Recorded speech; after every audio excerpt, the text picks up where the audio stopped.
예, 예수님의 교회론이라고 할 수 있는 요한복음 17장을 가지고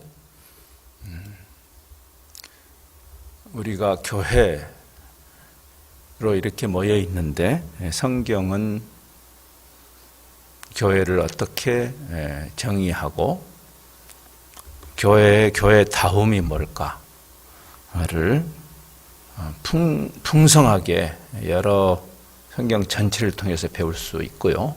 특별히 이제 가장 권위 있는 예수님의 교회를 위한 중보기도 속에서 교회됨에 대해서 지금 이번에 사흘 동안 함께 생각하고 있습니다. 교회를 우리끼리 축복받고 세상이 망하든 말든 이 땅에서나 내세에서 특혜적 특권층으로 우리를 이해하는 것은 성경적 가르침하고 맞지 않습니다. 우리도 당연하게 복의 대상이지만 그러나 우리를 세상을 축복하는 도구로 부르심이라는 뜻이라고 말씀했습니다. 어제 그래서 우리가 첫 출발을 교회는 부르신 목적을 위해서 부르신 공동체다. 그거를 선교 공동체라고 표현하는 것입니다. 근데 그런 거룩한 영광스러운 부르심에 합당한 우리의 자질, 이제 그게 우리가 거룩이라고 할 때 그 거룩을 주로 어떤 종교성으로 자꾸 가지고 가려고 하는데 그게 아니고 이제 예수님의 기도 속에서 거룩이 뭘까? 저들을 거룩하게 하옵소서 할 때 거룩에 대한 생각을 해봅니다. 거룩이라는 것은 속한 세상에서, 속된 세상에서 우리를 분리시켜서 우리끼리 어떤 종교적 집단으로 뭉쳐 있는 것이 거룩이 아니고 어제 우리가 본 것처럼 세상 속에 있는데 세상과 다른 세상에 속하지 않은 예수님이 오늘 기도에도 예수님이 세상에 오셨지만 예수님이 세상에 속하지 않은 것처럼 교회가 주님께 붙어서 세상에 속하지 않은 자들로 세상에 머무는 것, 그것이 거룩이다라고 정의하는 거죠. 좀 논리를 생각해 봐야 됩니다. 우리가 세상에 머물면서 어떻게 세상을 위할 수 있겠나? 죄로 인해서 세상은 멸망을 향해서 가고 있는데 요즘 가끔 그런 공상 소설이나 영화, 뭐 꼭 공상만은 아니죠. 뭐 혹성 탈출, 뭐 예를 들어 그런 영화가 있어요. 그러면 그거는 공상적이긴 하지만 지구가 멸망하는 그야말로 큰 운석이 와서 지구를 하고 부딪히게 생겼는데 그건 어떻게 막을 길이 없을 때 멸망을 향해 가는 거죠. 그럼 우리가 세상에 있는데 세상이 멸망하고 있는 세상에 우리가 올라타고 있는 거잖아요. 이걸 도피하지 말라고 했으니까. 추락하는 세상에 우리가 몸을 담그면서 어떻게 세상을 위할 수 있나요? 공멸하죠, 사실은. 우리만 살겠다고 세상을 떠나는 것도 주님의 뜻이 아닌데 또 세상에 우리가 몸을 담궜을 때 세상은 추락하는데 근데 그 논리를 예수님이 세상에 속하지 않음으로라고 말해요. 이런 비유를 생각해 보면 될 것 같아요. 보통 우리가 홍수가 나서 급류에 사람이 휩쓸려 내려가는 그런 상황을 종종 대하죠. 그럴 때 어떻게 그 사람을 구해요? 우리의 사명은 급류에 휩쓸려가는 그 사람을 구하라는 사명이라고 비유를 한다면 많은 사람들이 실수하는 지점이 그런 공명심이나 또 의협심을 가지고 그냥 뛰어들기 때문에 같이 죽죠. 그 사람을 구하려면 자기를 그 물 바깥에 어디엔가 자기를 붙들어 매야만 구할 수 있죠. 이제 비유를 들어본 겁니다. 세상에 속하지 않음으로 세상을 위하는 집단이에요. 그게 교회입니다. 그러니까 사실 우리는 이 세상에 있으면서 예수님 덕분에 대박 나는 그런 집단이라기보다는 우리는 자꾸 그쪽으로 끌고 가죠, 우리 자신을. 그게 아니라 우리는 이미 대박 났어요, 예수님을 만났으니까. 근데 주님을 만나지 않은 분들을 어떻게 도울 수 있을까? 우리 자신이 탄탄하게 이 세상과 다른 정체성을 가지고 사는 거죠. 그것을 성경은 또 다른 표현으로 좌로나 우로나 치우치지 말라라는 표현을 쓰죠. 구약에 굉장히 많이 나오는 표현입니다. 이렇게 한쪽으로 치우치는 게 쉬워요. 우리가 지금 이런 정치적 담론도 서로 극한적으로 좌나 우에 치우쳐서 교회 내에서조차도 내 입장하고 다른 정치적인 색깔을 가진 사람들을 매도하죠. 마치 우리가 붙잡은 한쪽이 절대 진리이고 여기는 100이고 저기는 0인 것처럼 이야기합니다. 굉장히 어리석은 이야기예요. 우리가 어떤 정치, 경제, 사회, 문화 전반에 대한 우리가 이 세상에서 살아가는 이웃으로서 무시할 수도 없고 해서도 안 돼요. 우리가 뭔가 우리의 시민으로서 역할을 해야 되지만 분명한 것은 어느 쪽도 온전하지 않다라는 그 전제가 있어야 지금처럼 극한 대립이라는 흉측한 상황을 해결할 수 있을 겁니다. 성경은 뭘 말하는가? 어제 우리가 세상과 세속을 이야기했어요. 마찬가지예요. 한쪽에서는 우리를 거룩하게 하기 위해서 세상과 분리해야 된다라고 주장하죠. 한쪽 주장이죠. 또 다른 한쪽에서는 우리가 세상하고 소통해야 되기 때문에 세상과 함께 가야 된다. 근데 거기에는 차별은 없이 그냥 세상인지 교회인지 술에 술 탄 듯 물에 물 탄 듯 좌로나 우로나 치우치지 말라는 말은 어느 한쪽으로 치우치는 게 우리가 쉽기 때문이에요. 여러분이 그 균형을 이야기할 때 생각나는 모습이 저는 항상 그 올림픽 같은 데 이렇게 체조 선수, 특별히 여자 체조 선수들이 평균대 위에 서잖아요. 그렇죠? 10cm밖에 안 되는 그 나무 위에 이렇게 자기 몸의 균형을 유지하고 서 있죠. 거기서 막 뛰기도 하고 그렇죠? 뒤로 돌기도 하고 굉장히 아슬아슬한 한쪽으로 떨어지는 게 쉽습니다. 그건 노력하지 않아도 그렇게 돼요. 근데 지금 성경은 우리에게 한쪽으로 치우치지 말고 균형을 잡으라. 어려워요. 성경이 쉽다고 말하지는 않습니다. 그렇지만 우리가 그 균형을 놓치는 순간 우리는 세상을 위하기는커녕 세상의 그 멸망에 오히려 동조하는 집단이 될 수 있어요. 그래서 주님께서 이 기도를 하는 거죠. 15절을 다시 보면 이렇게 되어 있습니다. 15절에 내가 비 없는 것은 세상이 우리가 다르니까 우리를 미워할 텐데 그들을 세상에서 도피시켜달라고 그 환난과 핍박을 면하게 해주세요. 이렇게 기도하지 않습니다. 예수님이.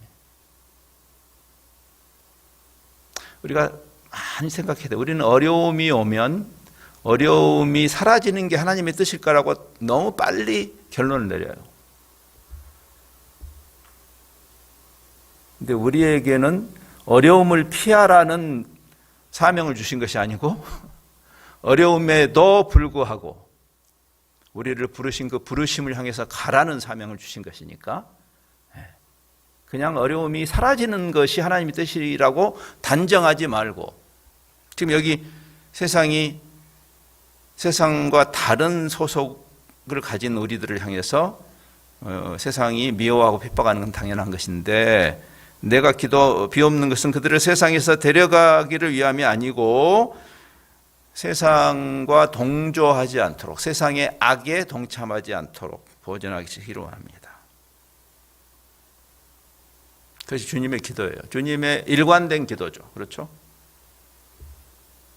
우리의 일반적인 종교적인 기도는 세상이 아무리 힘들어도 우리는, 예수 잘 믿는 우리는 대박나게 해주세요. 이게 일반적인 우리 기도예요. 그게 종교인들이 하는 기도입니다. 근데 예수님이 그 제자들의 그런 기도를 책망하셨잖아요. 왜 너네들은 이방인들처럼 기도하냐? 그게 무슨 말이에요? 세상 종교가 다 그래요. 종교의 논리예요. 내가 초자연적인 힘을 이용해서 내 욕심을 채우는 것. 참고로 그건 기독교 아닙니다. 성경은 하나님의 뜻을 계시하신 것이지 여러분의 소원을 어떻게 이룰 수 있는가를 보여주는 사주팔자 책이 아닙니다. 그래서 그들의 제자들이 무엇을 먹을까 무엇을 입을까를 우리 모든 신앙의 초점으로 맞췄을 때 예수님이 책망하시죠. 어떻게 이방인들하고 똑같이 기도하냐? 우리의 일용할 양식을 구하지 말라는 말은 아니죠. 그렇죠? 일용할 양식을 구해요. 거기 주님이 가르치신. 그러나 주님이 가르치신 기도의 핵심은 뭐죠? 내 소원이 아니라 나를 향하신 하나님의 뜻이 이루어지기를 구하는 거죠. 교회를 부르신 그 거룩한 부르심에 합당함. 그래서 주어가 바뀌잖아요. 나, 우리에서 하나님으로 당신이 이름이 거룩히 여김을 받으십시오. 내 소원, 내 욕심 말고 나를 향하신 당신의 뜻이 이루어지기를 바랍니다. 당신의 다스리심이 임하소서. 우리가 세상에서 도피하도록 기도하지 않고 세상에 있지만 그러나 악에서 우리를, 여기 본문 말씀과 그 예수님의 주기도문이 정확하게 일치하지 않습니까? 바울도 그 이야기를 하죠. 그 유명한 로마서 12장에서. 너희가 이 세상을 본받지 말라. 이 세대를 본받지 말라. 왜? 모든 것이 자기중심적으로 뒤틀려 있는 세상. 그게 죄성이죠. 예수 믿는다는 사람들조차도 자기밖에 몰라. 하나님이 존재해야 할 이유는 내 욕심을 채우기 위해서. 그렇게 명시적으로 말하지 않지만 실천적으로 우리는 그런 종교인이 되어 있는지 모르겠습니다. 하나님의 뜻이 이루어지는 종교예요. 내가 초자연적인 힘을 이용해서 내 욕심 채우는 종교 아닙니다. 기독교는. 번지수가 틀렸어요. 차라리 암자에 가는 게 나을 겁니다. 그걸 원한다면. 암자의 그 신내린 처녀무당보다 우리 김 목사님이 더 용해 보여서 여기 오셨습니까? 근본적으로 다른 거예요. 회심이라는 것은 이제 오늘 저녁에 생각하겠지만 다른 가치예요. 그러니까 우리가 늘 원하던 가치를 더 많이 주는, 불교하고 기독교를 비교해서, 이슬람하고 비교해서 기독교가 훨씬 더 힘세서 오는 그런 종교의 선택이 아니고 다른 가치를 향해서 하는, 다른 가치. 다른 가치는 다른 정체성에서 나와요. 그래서 오늘 그 이야기를 하는 것이 마음을 새롭게 함으로 변화를 받아. 그래서 이 세상에서 추구하는 것들이 더 이상 나에게 가치가 아니게 되는 거죠. 그걸 회심이라고 합니다. 회심. 생각이 바뀌었다. 여러분이 그 종교를 떠나서도 인생을 살면서 회심의 경험들을 합니다. 가치가 변하는 경험이죠. 예를 들어서 저는 산에 다니는 거 굉장히 좋아해요. 산에 올라가는 거. 제가 뭐 산속에 있는 어디 절을 좋아해서가 아니라 그냥 산에 오르는 게 너무 좋아요. 그러면 산에 오르는 것의 맛을 모르는 분들은 이해를 못해요. 올라가는 거 힘들지 않아? 그럼 그분은 산에 오르는 즐거움에 아직 회심하지 않았기 때문에 그 이야기를 하는 거예요. 그렇죠? 예를 드는 거예요. 우리가 회심한다는 것은 우리의 그 죄성이 우리가 연습하지 않아도 추구하던 그 욕심들, 그 가치들을 예수님 덕분에 많이 대박 터지게 받는 것이 아니라는 거예요. 다른 가치예요. 요즘 한국도 보니까 커피 매니아들이 엄청나게 많아졌더라고요. 깜짝 놀랐어요. 제가 한국에 와가지고. 커피 맛을 알게 된 것도 일종의 회심과 같은 거예요. 왜? 커피 맛을 모를 때는 무슨 맛으로 먹죠? 설탕하고 크림 맛으로 먹어요. 제가 이제 비유 드는 거예요. 그러니까 믹스 커피 마시는 사람들 제가 경멸한단 말 아닙니다. 비유를 드는 거죠. 왜? 그 커피 향과 맛에 회심하기 전에는 이해를 못 해요. 왜 쓴 걸 왜 먹지? 그 비싼 돈 내고? 이렇게 되는 거죠. 다른 가치예요. 그 가치를 향해서 이 세상의 허접한 가치를 따라가지 말고 마음을 새롭게 함으로 변화를 받으면 결과가 다른 가치, 하나님의 선하시고 기뻐하시고 온전하신 뜻을 향해서 가는 그 차별성이 있는 자들이 세상을 위할 수 있는 거죠. 그러니까 사실은 우리가 세상을 바꾸자 하기 전에 내가 바뀌었는가라는 그 점검이 중요한 이유라고 볼 수 있습니다. 제가 이번에 이제 여러 신앙의 선배들의 글과 그 말을 인용하는데 또 한 선배의 제가 책을 읽다가 밑줄을 그었어요. 얼마 전에. 이분은 이렇게 이야기했어요. 지금 돌아가신 분인데 교회의 과업은 사람들을 행복하게 하는 데 있기보다 거룩하게 하는 데 있다 그랬어요. 교회를 그렇게 부르셨으니까. 때로는 행복하지 않아요. 제자들이 항상 행복했나요? 예수님 따라갈 때. 기왕이면 행복한 게 좋지만 아까도 제가 말씀했지만 행복해지는 단계가 오죠. 제가 산에 오르는 게 지금도 힘들어요. 제가 산을 좋아하니까 산에 오르는 게 힘들지 않다는 게 아니에요. 근데 그 힘든 것을 즐기는 데까지 이게 굉장히 다른 것이에요. 산을 많이 오르다 보면 힘들지 않아서 행복한 게 아니라 그 힘든 우리 몸에 있는 노폐물과 지나치게 많이 축적되어 있는 칼로리를 태우는 그 쾌감.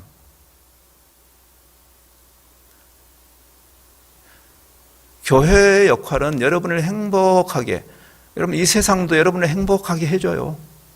교회 안 나와도 행복한 분들 많습니다.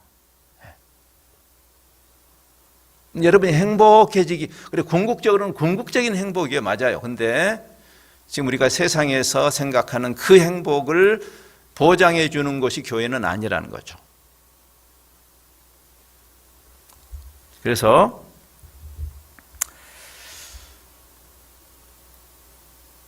그 좌로나 우로나 치우치지 않음이란 말의 뜻이기도 해요. 다시 그 생각을 해보면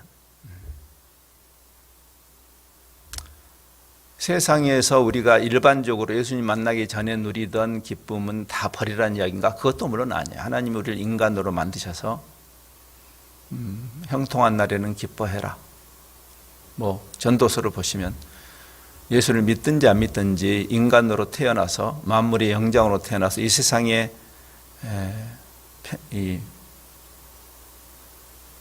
그 행복을 누리는 그 자체를 정죄하지는 않습니다. 그렇지만 우리가 그 세상 속에 있으면서 세상에 오염된 가치는 거부해야 하는, 제가 아까 커피 비유를 다시 든다면 저도 제가 평생 커피를 마셨잖아요. 저는 제가 커피를 좋아해서 마신 게 아니라 가는 데마다 커피를 주니까 마셨는데 무슨 맛인지 모르고 마셨어요. 사실은 오랫동안 커피 맛으로 회심하기 전까지는. 그러니까 그 커피를 피하지 않으면, 이제 예를 든다면 우리가 세상에 물들지 않기 위해서 세상에서 도피하지도 않고 한쪽으로 치우치지 않은 거죠. 그렇다고 해서 세상하고 짝짝꿍이 돼서 그냥 세상의 쾌락 속으로 자기를 던져버리지도 않는. 어제 제가 인용했던 보쉬라는 그 신학자는 그거를 십자가가 바로 그 탁월한 모델이었다라고 말합니다. 그분은 이렇게 설명해요. 십자가는 전적으로 세상 속으로 하나님이 들어오신 사건이다. 그렇죠? 하나님이 인간이 되셨어요. 놀랍잖아요. 하나님이 인간이 되셨어요. 세상 속으로 그냥 이렇게 무슨 환상으로 임하신 게 아니고, 초대교회 이단 중에 그런 이단이 있었어요. 그 당시 아까 어제 제가 이원론 이야기했죠. 헬라의 이원론, 플라톤의 이원론이라는 말을 하는데, 이 눈에 보이는, 손에 잡히는 이런 물질 세계는 악한 것이고 보이지 않는 세계가 선한 것이라는 그 성경의 가르침하고 안 맞습니다. 그거는. 근데 그런 생각 때문에 선하신 하나님이 어떻게 육체를 입고 올 수 있는가? 그건 불가능하다. 그래서 우리가 그때 제자들이 보았던 그분은 그렇게 보였다. 이렇게 만져보면 살과 피가 없는, 그렇게 보였을 뿐이다라고 믿는 멍청한 집단이 있었어요. 초대교회도. 근데 육신을 입고 오셨어요. 성육신이죠. 똑같은 우리와 같은 인간으로 오셨어요. 도마한테 만져보라고 하잖아요. 그리고 육신으로 부활하셨어요. 철저하게 세상 속으로 들어오셨다. 어제 우리가 생각했던 in the world, 세상 속으로.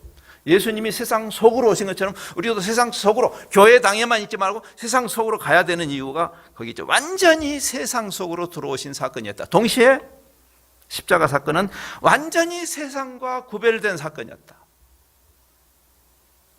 하나님이 죽으시다니, 세상을 위해서 하나님이 자기를 던지시다니,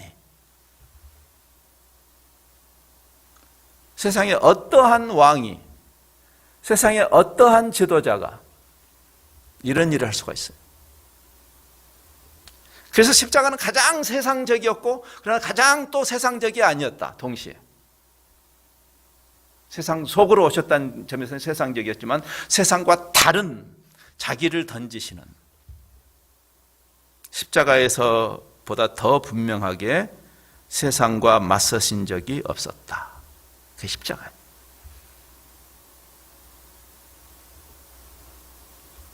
영성이란 이 두 가지를 다 끌어안는 것이다. 그러니까 우리가 거룩이라고 할 때 우리가 세상을 위한 증인인데, 증인의 자질로서의 거룩은 동전의 양면과 같이 두 가지 요소를 생각해야 돼요. 오늘 이제 아침과 저녁, 아침에는 우리가 근본적으로 다른 소속, 다른 정체성을 가진 집단이구나. 우리의 정체성이 다르구나. 세상과 다르구나. 우리가 대한민국 국민이지만 우리의 원적은 또 다른 거구나. 거기서 출발해요. 정체성이 우리의 가치를 낳기 때문에. 오늘 저녁에는 그 다른 정체성이 어떻게 다른 가치, 구별될 가치를 낳는지를 저녁에 생각해 볼 것이에요. 정체성이 흔들리면 그 가치를 담아내지 못해요. 여러분, 그 유명한 이야기 있죠? 거지와 왕자. 요즘에 그런 이야기를 하는지 모르겠어요. 저는 어렸을 때 그 이야기 재밌게 봤거든요. 거지와 왕자. 세대가 좀 다르죠. 그렇죠? 우리 젊은 사람들은 혹시 모를지는 모르겠어요. 그 출생의 비밀 있잖아요. 우리 한국 드라마에서 빠질 수 없는 게 출생의 비밀이잖아요. 그렇죠? 태어났는데 부모가 바뀌었어. 잘못해가지고. 그래서 인생이 바뀌는 거죠. 그렇죠? 근데 왕자가 거지로 살아서 평생. 자기는 사실 왕자인데. 소위 빌어먹고 살았어요, 평생을. 그런데 어떤 계기에 내가 왕자였던 사실이 드러나게 되죠. 정체성이 바뀌게 되는 거죠. 그러면 어떤 결과가 나와요? 행동이 바뀌는 거예요. 자기가 왕자라는 사실을 깨닫고 날 잠을 자고 아침에 일어났는데 평생 깡통을 들고 빌어먹었기 때문에 그날도 거의 습관처럼 깡통을 찾다가 문득 생각나는, 내가 왕자인데?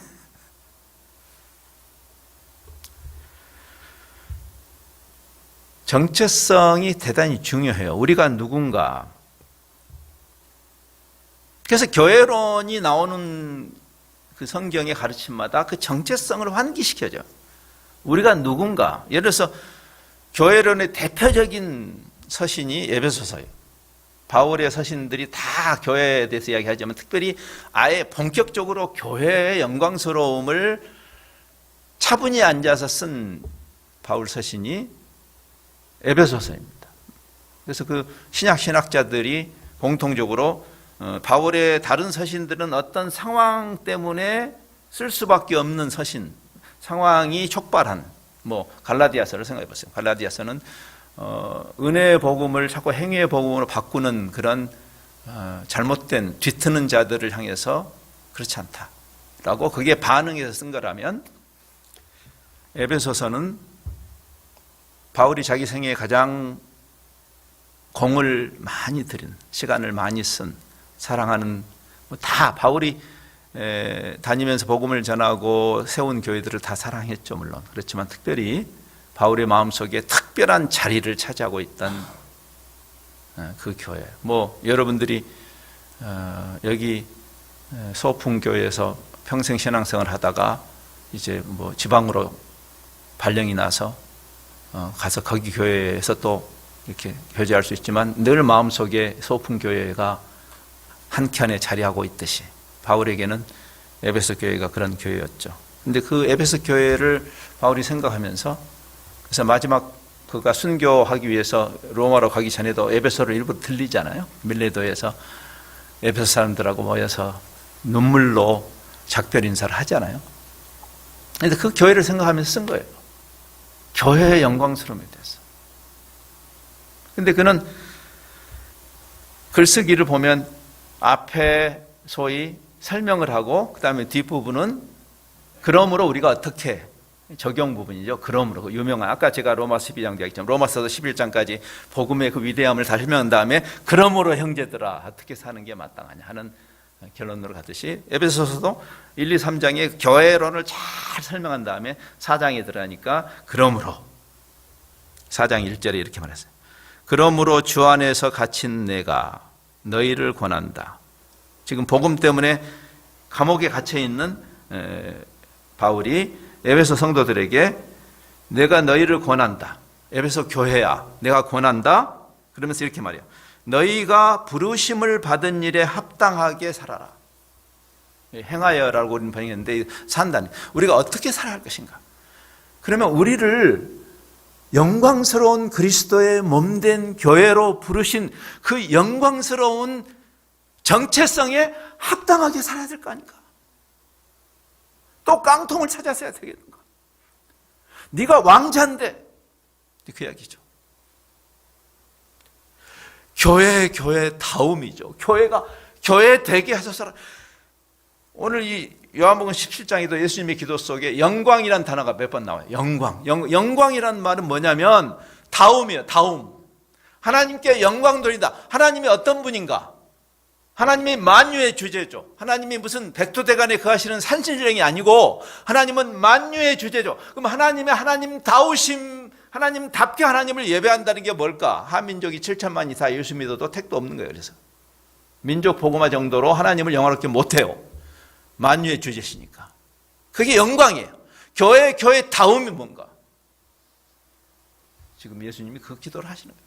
교회가 교회 되는 그리스도의 보혈로 세우신 그 교회, 그 영광. 성경 전체가 우리가 다른 정체성인 것을 다양한 방식으로 다양한 비유로 설명해요. 구약 성경과 신약 성경 전체가.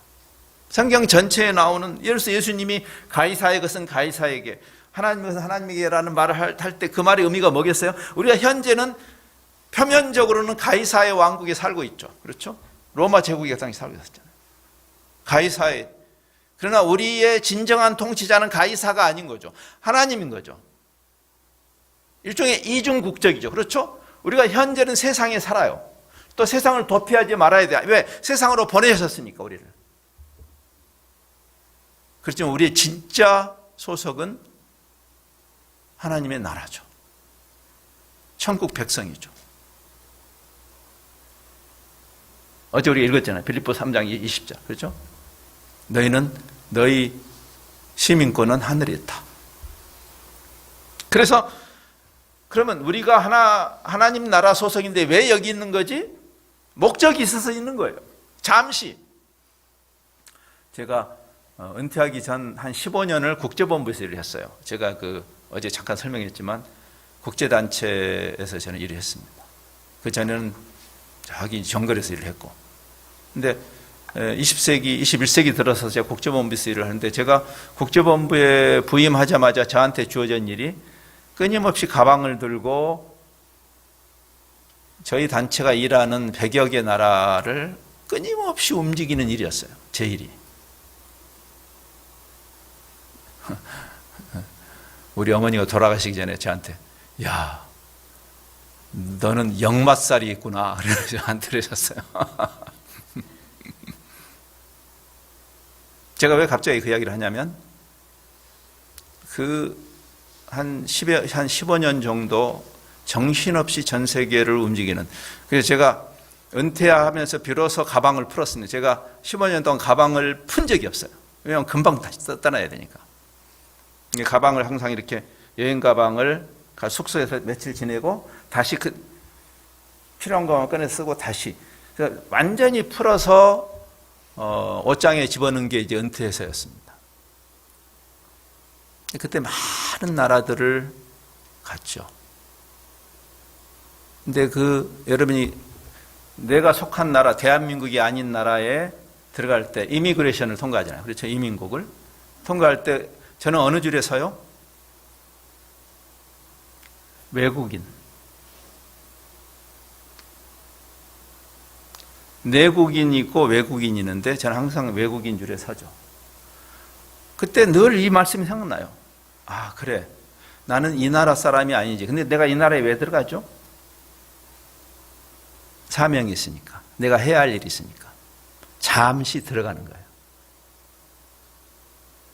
여러분이 예수 믿어서 이 땅에서 떵떵거리고 사는 게 지금 여러분을 부르신 이유가 아니란 말이에요. 잠시 있는 거예요. 잠시. 여러분이 이 세상에서 잘 되든 못 되든, 흥하든 망하든, 건강하든 병약하든, 그것은 그렇게 중요한 일이 아니에요. 사실은.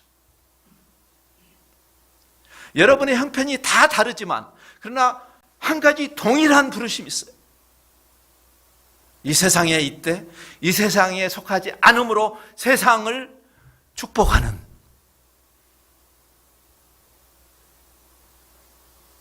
순례자, 디아스포라, 이런 개념이 성경에 가득하죠. 그렇죠?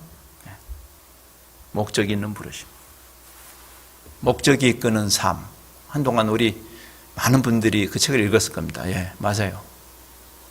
릭 워렌이라는 목회자가 어느 날 그걸 깨달았어요. 자기가 목회하는 교회의 그 성도들을 행복하게 해주는 게 자기 역할이 아니라는 것을 깨달았어요. 그분이. 우리의 사명에 대해서 깨우치는 게 중요하다는 것을 깨달았어요. 그래서 그분이 그 책을 쓴 거예요. 목적이 이끄는 삶.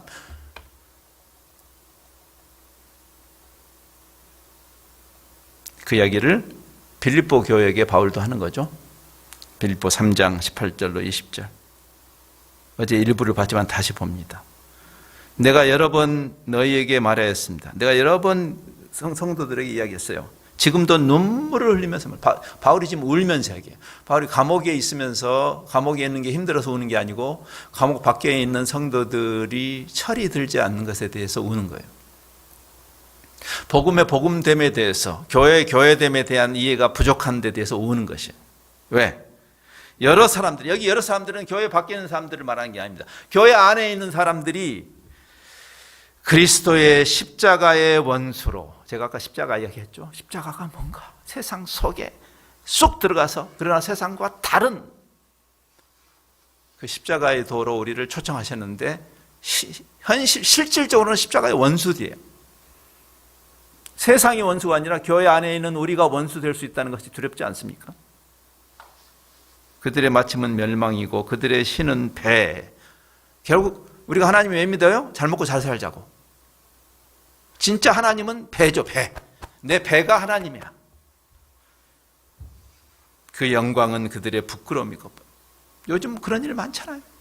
너무나 수치스러운 일을 하고도 부끄러운 줄도 모르는 종교인들. 뭐 기독교만 그런 건 아니지만. 그래서 우는 거예요, 바울이. 땅의 일을 생각하게. 결국 우리의 모든 생각은 땅에 있죠.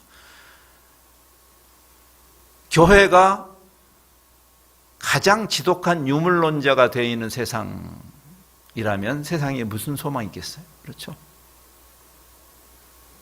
우리가 공산주의를 왜 비판해요? 유물론적인 이데올로기여서. 자본주의는 유물론이 아닌가요? 고민해야 돼요. 편에 서지 말고, 좌로나 우로나 치우치지 말고, yes and no를 정확하게 해야 되고, 옳은 것은 옳습니다, 말씀에 비춰서. 아닌 것은 아닙니다 라고 말해야 돼요. 그걸 여러분이 세상에 보냄받은 것이니까. 그러면서 기억해라, 우리의 시민권은 하늘에 있다. 이제 조금 이제 정리를 해야 될 시간인데,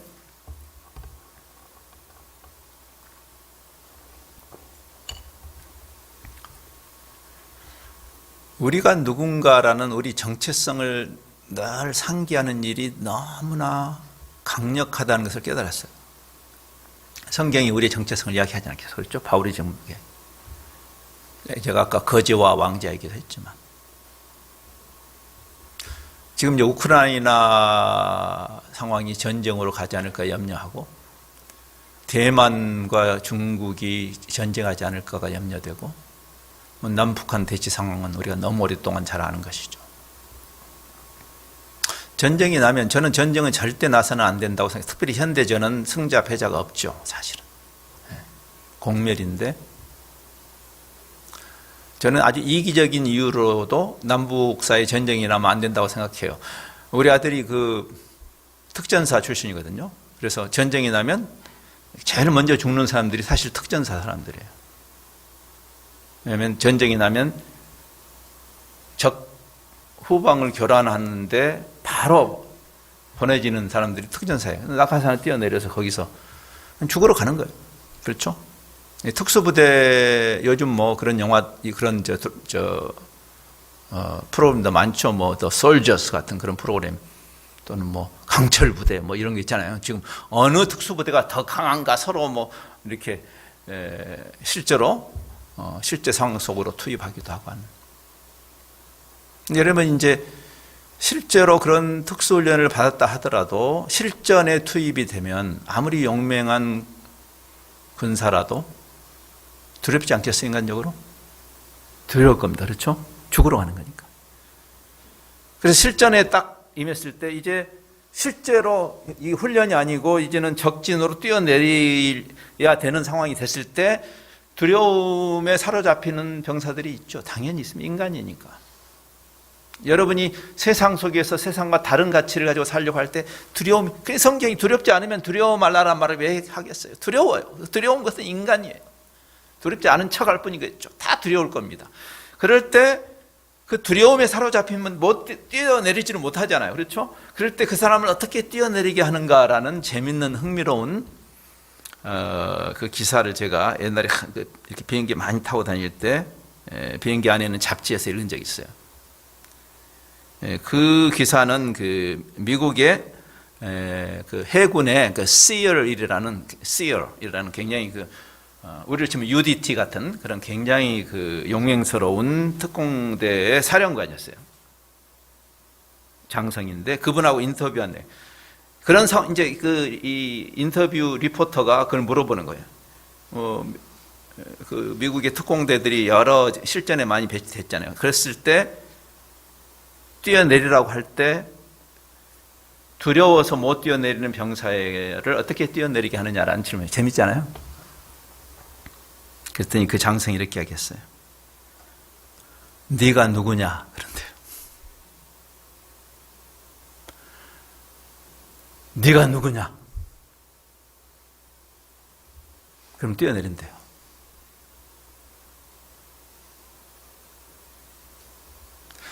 세상에서 세상을 축복하는 영광스러운 부르심을 받은 우리들이에요.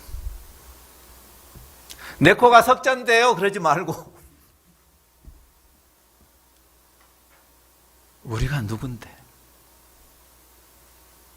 교회가 뭔데? 여러분, 바로 지난주와 그 전주에 공군의 전투기가 하나는 추락했고 하나는 기적적으로 랜딩을 했어요. 바로 일주일 한관으로. 지난주에 너무 가슴 아픈 만 28살 결혼한 지 1년밖에 되지 않은 심정민 소령 죽었잖아요. KF-5E라는 그 전투기를 타고 훈련을 하다가 굉장히 탁월한 조종사예요, 이분이. 근데 엔진 고장이 일어나면 그러면 비상 탈출을 누르고 낙하산으로 뛰어내리면 돼요. 그래서 이 심소령이 아무리 해도 안 되니까 뛰어내리겠다라고 2번 외쳤어요. 이젝션 2번 외쳤어요. 이젝션이 나를 이렇게 누르면 나를 팍 분출시키는 거죠.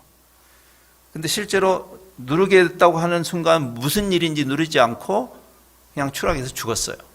나중에 조사해 보니까 뛰어내리려고 하다 보니까 비행기에 가 이렇게 추락하는 각도에 저기 마을이 보입니다.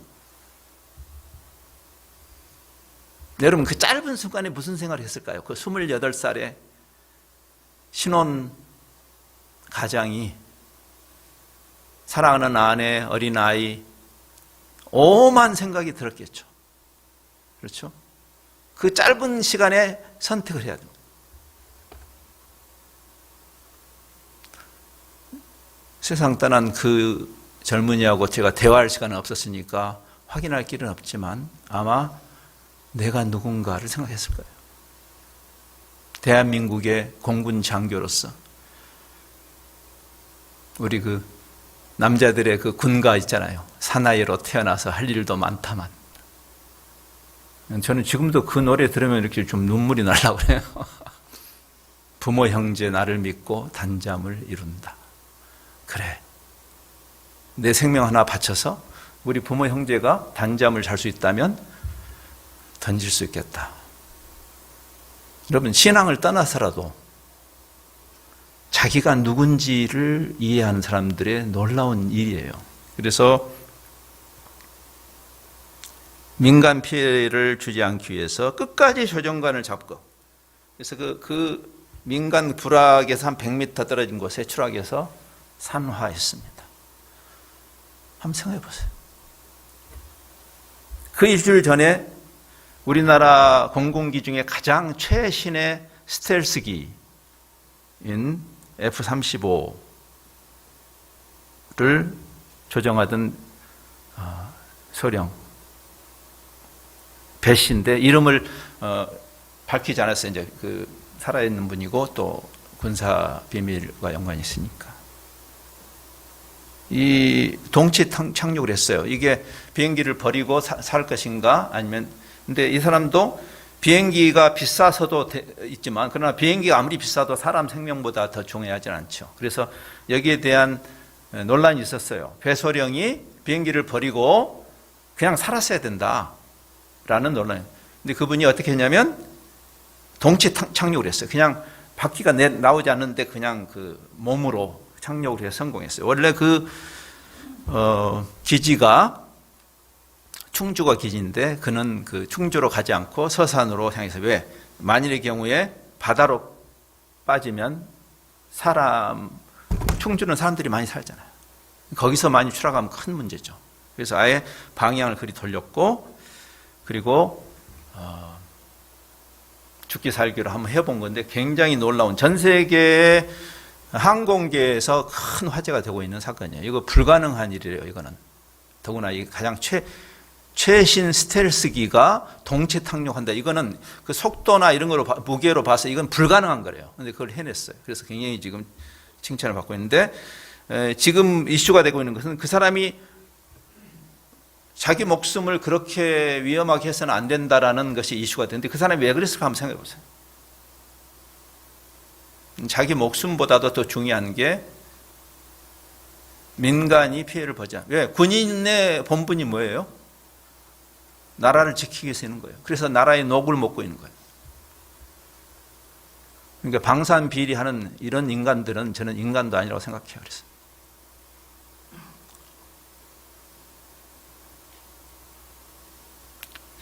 (90년대에도) 이상희 공군 대위가 비슷한 일이 있었어요.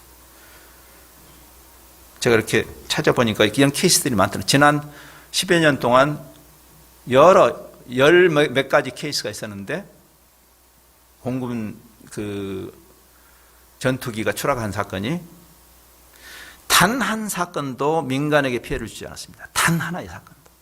놀랍지 않아요? 자랑스럽더라고요, 저는.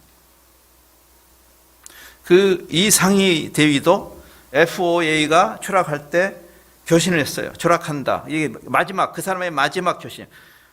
그대로 옮길게요. 추락한다. 탈출하겠다. 전방에 민가가 보인다. 탈출 불가. 그리고 죽었어요. 공군 조종사 교본에 이렇게 기록되어 있습니다. 인구 밀집 지역을 회피하여, 추락하는 경우에 인구 밀집 지역을 회피하여 국가 재산 및 인명 피해를 줄인다.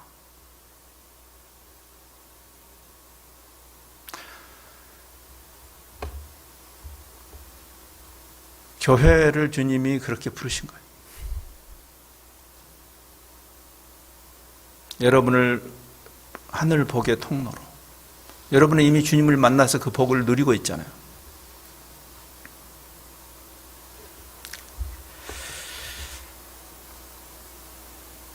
여러분, 세월호 사건이 터졌을 때 우리가 그 어린아이들이 죽은 것도 가장 큰 경악이었지만 선장이 집안 살겠다고 배를 버린, 그게 경악이었죠. 저는 그 사건이 지금도 지워지지가 않아요. 평생 갈 것 같은데. 왜? 그때 제가 읽었던 한 조그만 글이 제 가슴을 확 찔렀어요. 배를 버린 선장, 십자가를 버린 교회. 세상을 위하는 십자가의 도를 우리가 버리는 거죠. 우리만 살겠다고. 세월호 사건과 유사한 사건이 거의 100년 전에 있었어요. 여러분, 타이타닉 사건 알죠? 그렇죠? 타이타닉. 세월호 선장과 딱 대조되게 타이타닉호의 선장이 영국의 에드워드 스미스라는 분이었는데, 이분이 마지막으로 했던 말이, 그때 사람들이 공황 상태가 되잖아요. 그러면 막 질서가 무너지면서 더 많이 죽죠. 이러다 다 죽어 하는 것처럼. 오징어 게임 보셨나요? 예.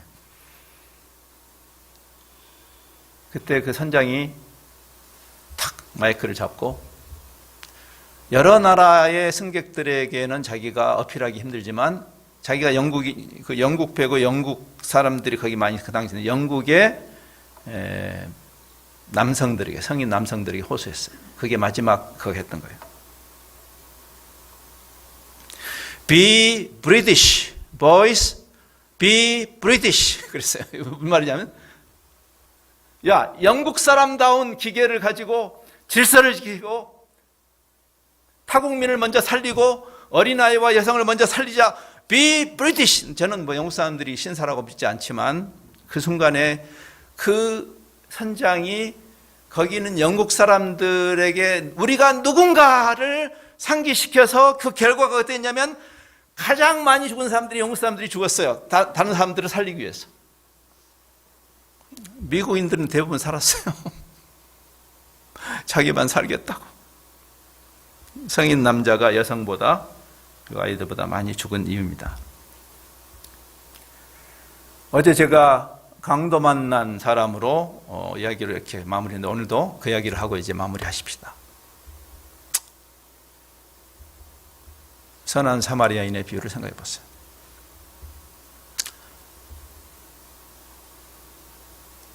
그 상황이 지금 우리가 당면한 상황하고 비슷하죠. 강도 만난 세상이죠. 타락 이래로 세상은 강도 만난 세상이고 우리에게 주님이 뭘 어떻게 하라고 하는가. 그 비유는 상당히 흥미로워요. 왜냐하면 그 당시에 자기 정당성을 내세우기 위해서 율법사가 예수님께 물었죠. 이웃이 하나님을 사랑하고 이웃을 사랑하는 게 성경 전체의 가르침이다라고 했을 때 그 자기를 정당화시키려고 그가 한 질문 속에 그 사람의 사고방식이 드러나죠. 내 이웃이 누굽니까? 그러니까 그 율법사의 마음속에는 세상 사람이 두 부류예요. 내 이웃 아닌, 즉 내가 내가 나에게 이웃인 집단이 따로 있는 거죠. 아닌 집단이 있다라는 그 전제가 있는 거죠. 그게 우리가 일반적으로 생각하는 거예요. 내 코가 석자인데 제가 그 선교 활동할 때 가장 많이 들었던 게 아니 대한민국에도 죽어간 사람들이 많은데 글쎄 그렇게 말하는 게 맞을까? 어려운 이웃은 우리 주변에도 있고 세상에도 있는데 한반도 밖에 있는 어려운 이웃을 도우면 다들 아니 우리나라도 지금 그건 세상의 논리예요. 그거는 바로 이 율법사의 논리예요. 누가 이웃입니까? 이웃과 비이웃이 있는 거죠. 근데 예수님의 접근은 예수님은 두 분류를 이렇게 규정했어요. 이웃이 되어주는 자들과 되어주지 않는 자들로 구분했어요.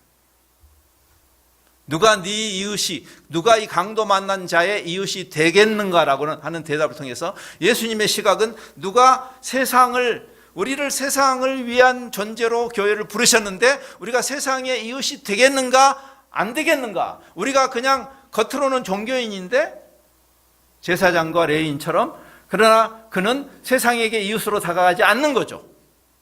그런 교회가 무슨 쓸데가 있어요? 그런 종교가 무슨 가치가 있어요? 적어도 성경의 가르침에 근거하면 십자가가 뭔데? 장식품으로 예수님이 시크한 장식품 하나 목걸이 하나 만들려고 십자가를 지신 거 아니잖아요. 우리를 그 일로 부르신 거잖아요. 1968년 4월 4일 암살을 당한 마틴 루터 킹 주니어가 하루 전에 했던 설교가 바로 선한 사마리아인의 설교였어요.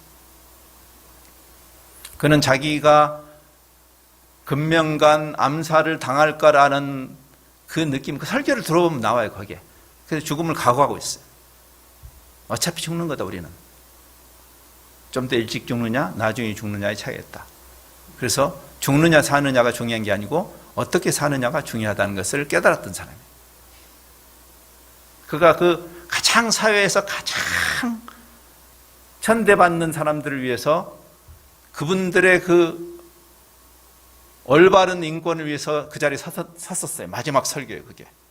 멤피스라는 그 테네시주의 멤피스에서. 그리고 그 다음날 암살을 당하죠. 그가 이 선한 사마리아인의 비유를 하면서 이렇게 이야기해요. 왜 레위인과 제사장, 즉 오늘 우리에게 치면 그리스도인들이고 교회인데 왜 우리는 세상의 고통에 그렇게 계속 외면했을까? 왜 그랬을까? 뭐 어제 제가 했던 설교는 한편으로는 우리의 그 이분법적 잘못된 사고 때문이지만 가장 인간적인 이유는 아마 두려움이 있을 겁니다. 그렇죠? 두려움이죠. 두렵잖아요. 여러분도 올바른 신앙인이 되기를 원하고 여러분 자녀들이 반듯한 그리스도인이 되기 다 원하시죠? 피해를 받지 않는 범위 내에서. 야, 그 함부로 그저 어려움 당한 사람 함부로 도와주지 마. 네가 당해. 그게 바로 논리예요. 마틴 루터 킹 주니어가 그때 그 레인과 제사장이 마음속으로 갈등했을 거다. 그도 도와줘야 되는 거 아니냐? 종교를 떠나서도 인간이 이래서면 안 되는 거 아니에요? 아니 광도 많은 사람을 도와주는 게 무슨 종교가 들어오지 않아도 그건 해야 되는 거죠. 그건 인간이면. 근데 그걸 우리가 왜 하지 않죠? 두려움 때문이죠. 거기에 대해서 마틴 루터 킹 주니어는 말해요. 자기 자신이 죽음을 앞두고 30대의 젊은 사역자가, 저는 늘 부끄러워요. 나는 나이를 헛먹었구나. 그런 스토리 읽을 때마다.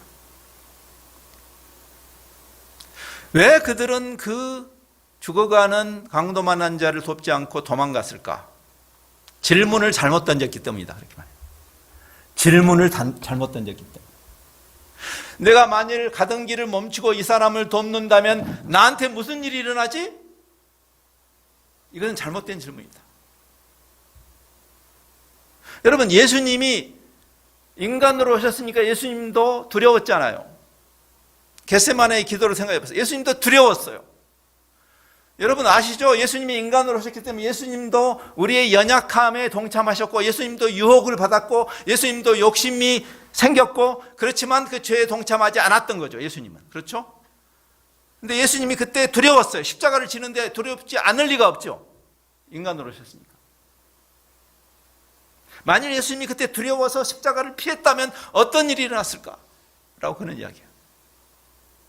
그 예수님의 몸으로, 예수님이 계신 그 자리에 예수님의 역할로 보냄받은 교회가 두렵다는 핑계로, 내 코가 석자라는 핑계로 그냥 종교권만 되어 있다면, 그래서 그는 이렇게 말해요. 우리가 던져야 할 바른 질문은 이것이다. 질문이 자기에게 초점이 맞춰져 있지 않고 우리가 섬겨야 할 세상에게 초점이 맞춰져야 된다. 내가 만일 가던 길을 두렵다고 가던 길을 멈춰서지 않고 저 사람을 돕지 않는다면 저 사람에게 무슨 일이 일어나지? 그게 우리가 던져야 할 질문이다. 왜? 우리가 세상과 다른 가치, 다른 사명을 가지고 이 세상에 살기 때문이고, 강도 맞는 세상에게 이웃으로 다가가도록 우리를 보내신 그 부르심 때문이다. 기도하는 시간 또 하겠습니다.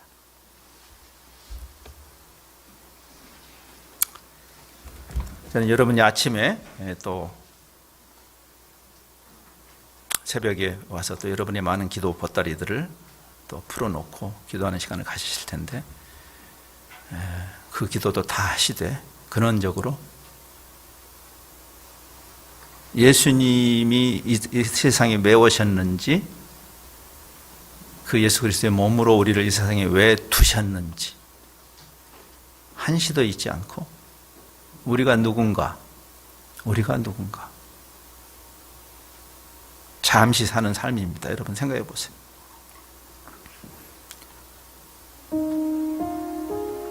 얼마나 오래 사는가가 중요하지 않고, 길든 짧든 왜 무엇을 위해서 사는가가 중요하죠. 교회를 교회 되게 해달라고 하는 그런 이 시간에 여러분이 교회인데 나를 부르신 그 부르심, 내 정체성을 상기하면서 허접한 일에 우리 인생을 낭비하지 않고